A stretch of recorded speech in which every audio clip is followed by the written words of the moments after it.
Hi fellow wood turners, Kerry Harrison again from Harrison Specialties, and today this video is a little different than the normal how-to videos that I make.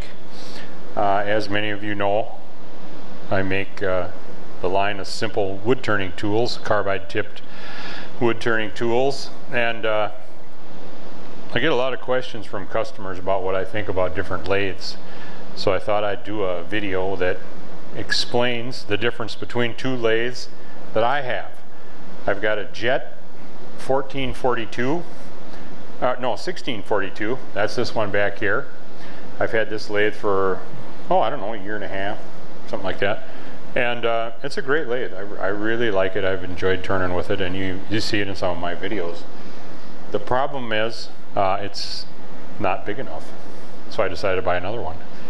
So I bought the Grizzly it's the G0733 lathe, and it's an 18 by 47 lathe.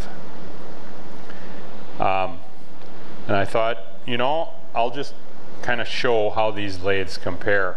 And the reason for it is if you shop for lathes, you know that the Jet lathe is in the $2,600–2,700 range, and the Grizzly lathe is $1,700. Matter of fact, I just bought this lathe before Christmas 2013, and I paid $1,700 for it. I bought it on Amazon, and that was the total price delivered to my house. And that's where this video is being taken. By the way, this is not my shop where we make the tools, but this is my home shop, and it's where I make my videos and, you know, different demonstrations how to do things. Both of these lathes are 220 lathes, and they actually have a three-phase motor.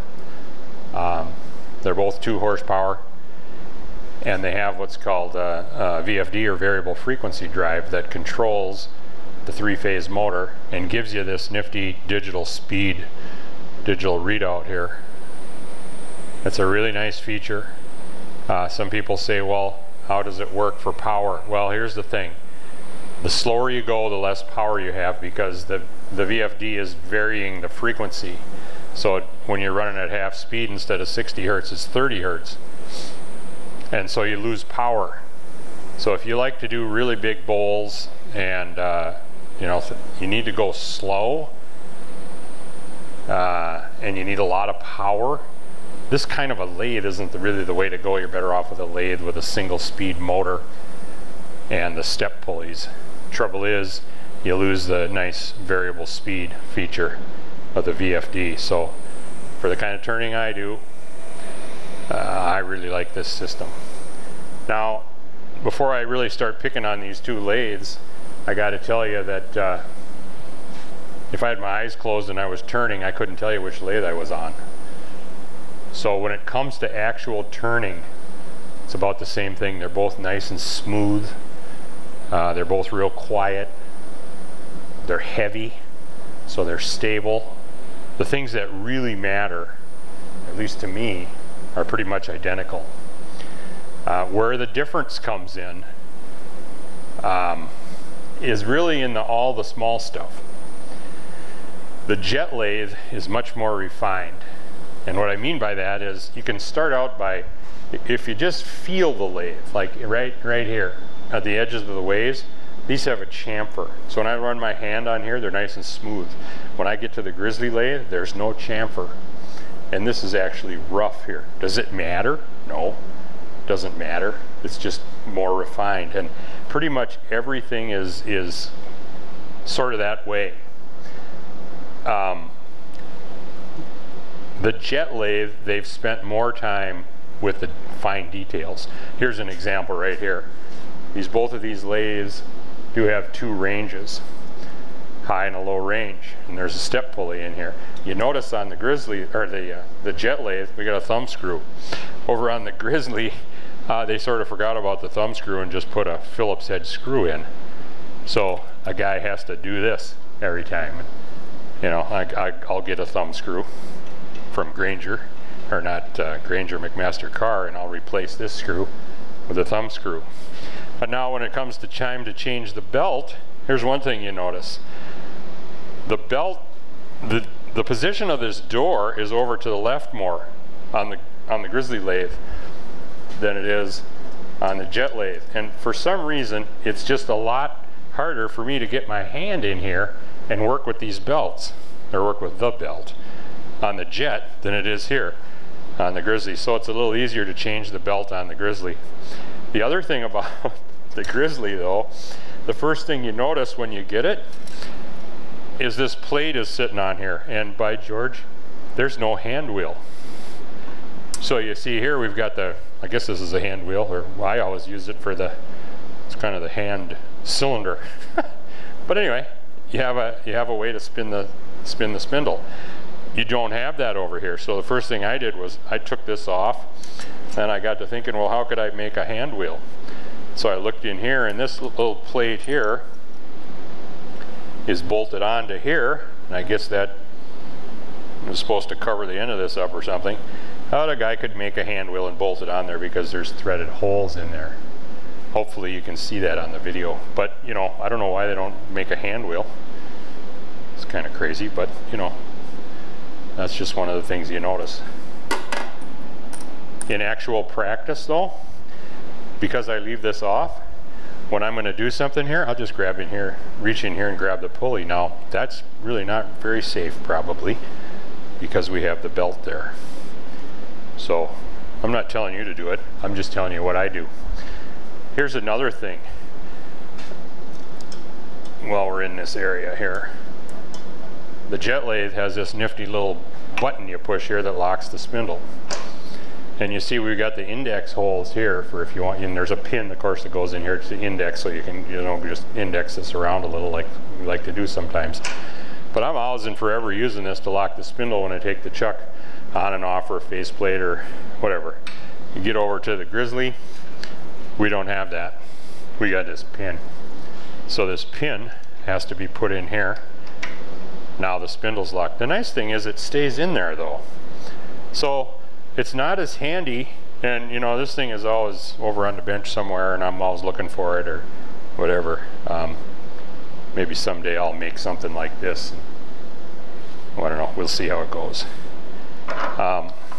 Here's another thing I noticed.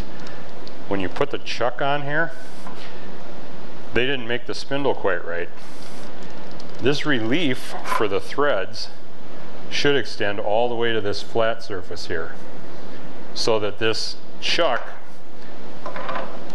will screw up all the way to the flat surface and become perfectly square or perpendicular or whatever.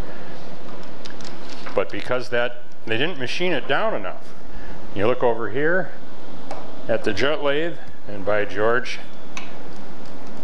that one is machined properly and it screws right on all the way up so that that thing lines up perfectly.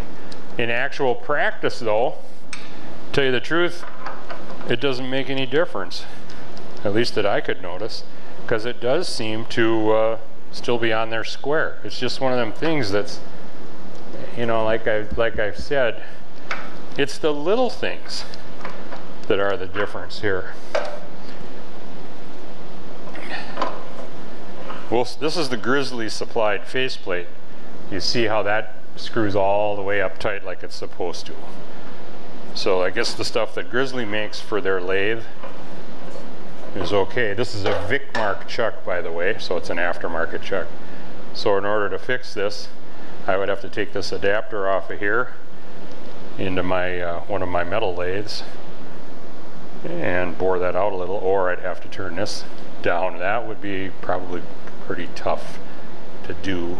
I suppose I could think of a way to do it, but to take this all apart in order to do that. So a little bit of a difference there. Another thing, there's a little bit of difference in the way that these VFDs control the lathe. You go over here to the jet lathe, and of course this doesn't come with a broken stop switch. I broke that, had it in a trailer one day. Anyway, busted it off by hitting it on the edge of the trailer. Anyway, you notice when I pull that out, it starts right up, and then we've got our variable speed here. Works like a champ. Push that in, no problems. Pull it out, starts up again. This is the way that this should be, in my opinion. But watch what happens over on the Grizzly lathe. Alright, we got that. We got to flip this up, press start. Now I can operate the speed up and down. No problem there. When I push that in, it shuts off the VFD completely. And in order to start it, I open that, push the start button, but now nothing's happening here. In order to start the lathe, I have to go back to 0, or I guess that's the off position. Then I have to flip it here. Now it'll run. So every time you push the stop button, you have to do that. You have to flip that, press start, go back to the center position. This, by the way, is reverse and forward. That's the same over here. Yeah, reverse and forward. So it's not as convenient as the jet lathe, but in actual practice, I always use this. So when I'm turning something and I want to stop and look at it, I just turn this down. And then I kind of notice on here where you got a little pointer here, you know, or a line anyway, and I kind of remember where I had it to get to whatever speed I wanted. So that's one other little difference there. The other thing about the VFD, when this is in the 0, or sitting at 0 speed, this thing has a little hum to it. I never hear it unless, you know, there's no music or any noise at all in my shop, then I hear just a little bit of a hum. The jet lathe is completely, totally quiet. Another thing that happened with the Grizzly lathe that did not happen with the jet lathe, I don't know how good it's going to show up on the video here. Try to get to where I got light reflecting off it. You can see right there, there's some little scuff marks on the bed. And we got some more down here. Hopefully you can see that. Yeah, I think you should be able to see it there. Right there, there's a scuff mark. What happened was when they packed this, they put it on a pallet, of course, and these legs are not attached. They take and lay the legs on top of the bed. And all they had on here in between the bed and those legs is a little bit of wax paper. So by the time it gets over here from China or wherever they're made, it had scuffed this up, and it's actually kind of a nasty little scuff there. And so I called Grizzly, and as soon as they heard that I ordered this on Amazon, they said there's nothing they could do. I had to contact Amazon, and I have not done that just yet. I may or may not. This is kind of a cosmetic thing. It's not going to affect the operation of the lathe any. It's just kind of a shame. That didn't happen when I bought the jet lathe, and it comes back the same way. With the legs off, it wasn't packed the same way. They had the lathe very well packaged and well protected. So another thing on these two lathes that's different is I'm just talking about those little refinements, or the little kind of the fine details. And you get down here, hopefully you can see this. When you go to slide this off of here, let's see, I've got the pin out. You can't get this off of here because the bolt is too long. Isn't that crazy? So I'm hoping that you can see that. You can get it off, you just have to kind of wiggle it here and you know, monkey around with it in order to get it off. On the jet lathe, of course, they've taken and machined it low enough to where it's not a problem. See, there's a big difference. This one should have been cut out more. There again. Those are just some of the little differences that you find. The answer to that is going to be to cut the bolt off underneath the underneath the tailstock here, and then I'll just trim it so that that'll slide right off. And it's the same exact with this, with the tool rest banjo here. That doesn't want to slide off either without being modified. So what I'm going to do is I'm probably going to use this lathe from now on, to tell you the truth, because I like a bigger lathe. I want to do some bigger turnings, and I'm probably going to sell my jet lathe. So even though there's those minor little differences, it's nothing that's going to really bother me much. So my opinion on it is, overall, if I had to say which one is the best lathe, it's the jet lathe. If I had to say which one is the best lathe for the money, I guess it would be the Grizzly lathe, because it's bigger, it's about $1,000 cheaper, and in the end it does the same exact thing as the jet lathe. So, but I have nothing bad to say about the jet lathe. It's a good lathe, it just costs more, that's all. So anyway, I hope that helps you decide if you're thinking about buying one of these kind of lathes. Hope it helps you decide which one to buy. If you have any questions about this or comments on what I've shared, be sure to let me know. You can always email me, Kerry@harrisonspecialties.com. Hey, thanks and happy turning.